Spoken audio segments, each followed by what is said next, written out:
Join me in my mini-series to Mexico City in 2025.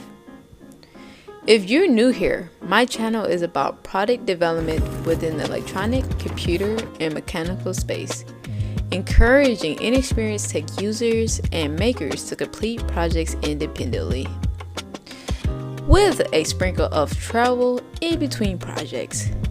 If you have been enjoying, please like, share, subscribe, and click the notification button for continuous reminder of an upload.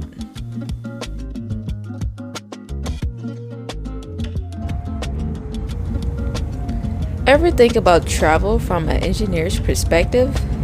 Well, my journey to Mexico City started not here, but with a layover in Toronto. I would need to make it back to Toronto for a full experience since I wasn't there for a long time. Toronto's airport consisted of a lot of people trying to connect to their next destination. One important thing to have in place is a go-to travel debit or credit card where you can collect points or have low foreign transaction fees. One of those that I like to use is a Charles Schwab card. So throughout my trip, I didn't have to worry too much about buying stuff because my card took care of the rest. If you have been following my wish list or tech essential videos, then you may know what the reflectacles are. Well, while traveling, I had the opportunity to use my reflectacles glasses. They're more than just sunglasses. They're a piece of optical engineering that are designed to fool facial recognition systems that use infrared for illumination and systems using 3D infrared mapping or scanning. A simple piece of tech like that makes a massive difference, especially when you're wanting some privacy.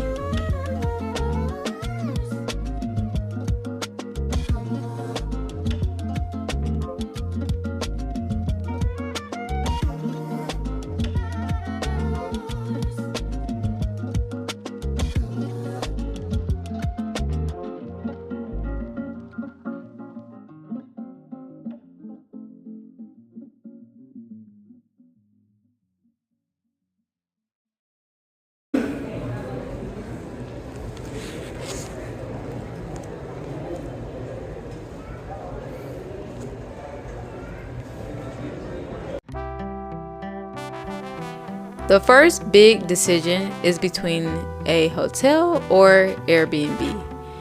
A trade-off between an immediate managed system of a hotel versus the self-sufficient system of an Airbnb. I tried both depending on the situation I was in.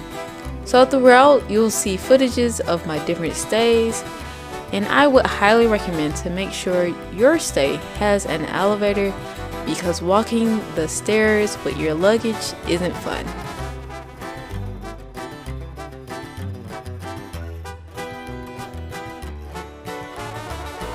Chapultepec Park in Mexico City is one of the biggest city parks in the Western Hemisphere. It's centered on the rock formation called Chapultepec Hill that had become a retreat even for Aztec rulers. Later during the colonial period, the Chapultepec Castle took shape here and served as the official residence of Mexican presidents until 1940. After that, Mexican presidents went to another part of the park called Los Pinos. The park is divided into 4 sections, and the one section that I would like to highlight is where the museums are located. One of the premier museums in the city is the Chapultepec Castle, which has much history as the museum inside contains. It has been the residence of an emperor and a series of presidents, and it was built as a home to the man for whom Galveston, Texas was named. It is one of the highest points within the Valley of Mexico. On top of the Cerro del Chapulín, it's been the most visible hill in the valley, and has been vitally important for inhabitants of the region since at least the 13th century.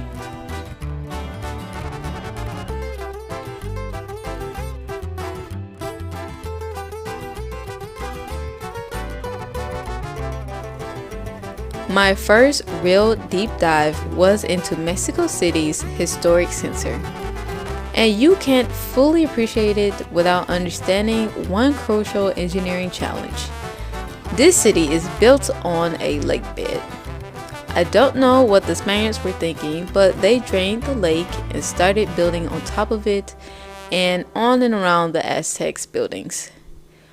But building and sitting on soft, sinking soil has created a constant battle between subsidence. There are estimates of the city sinking about 20 inches a year. You can see it in the tilting buildings, which is a living testament to the ongoing struggle between human construction and natural forces.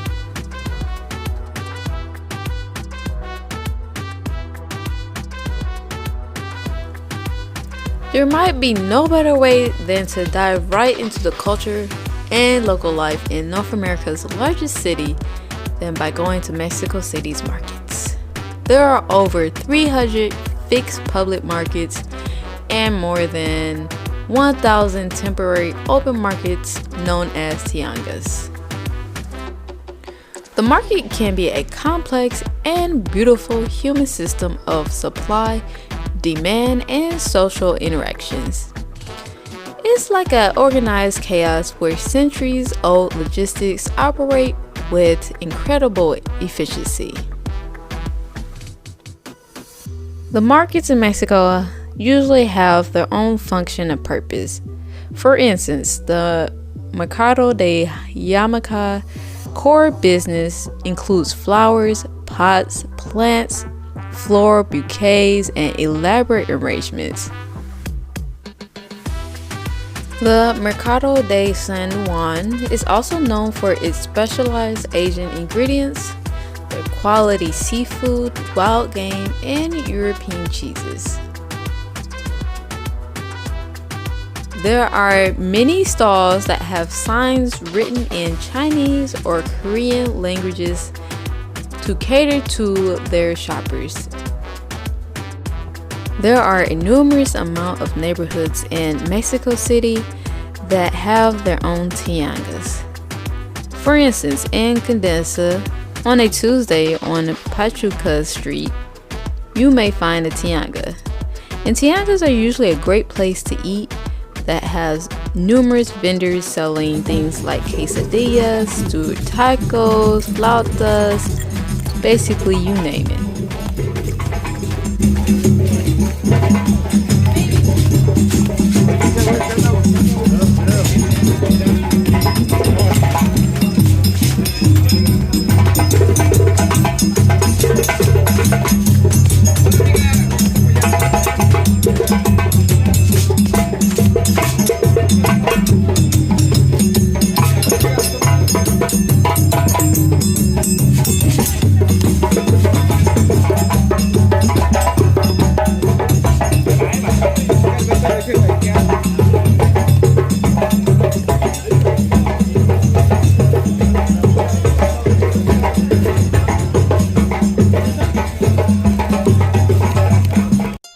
I ended my week's journey to the Zocalo with a breathtaking video mapping display.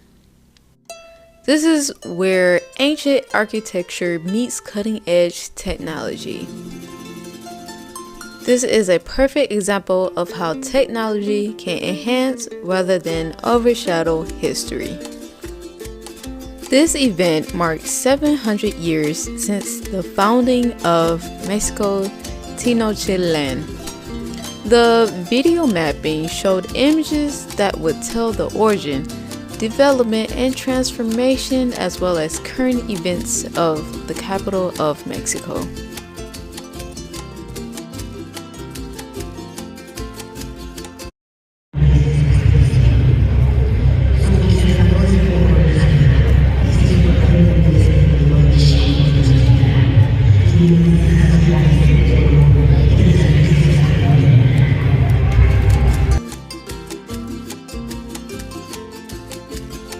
I have included a brief screenshot of the church that's their response to the video mapping display. And I don't think they were a big fan of it. This historical event was a great way to visit Mexico City's historic center and shop with the local vendors, get some ice cream, and socialize with friends.